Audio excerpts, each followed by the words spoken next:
সকল ইষ্টপ্রাণ দাদা ও মায়েদের জানায় জয়গুরু।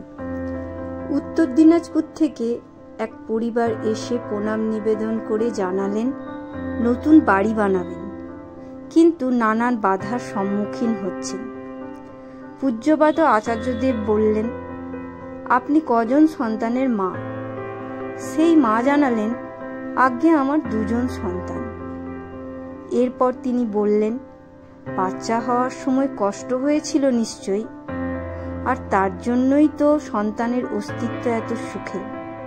তাহলে এইবারও তেমন বাধা হবে, কষ্ট হবে, কিন্তু লেগে থাকতে হবে, সব হয়ে যাবে।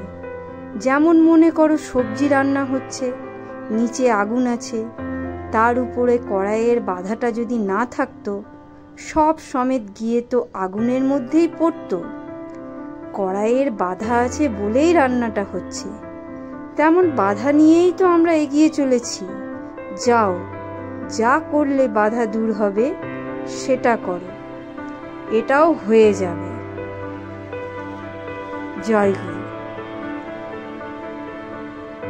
আমার চ্যানেলটি আপনাদের ভালো লাগলে অবশ্যই একটা লাইক, কমেন্ট ও শেয়ার করে দেবেন। জয় গুরু।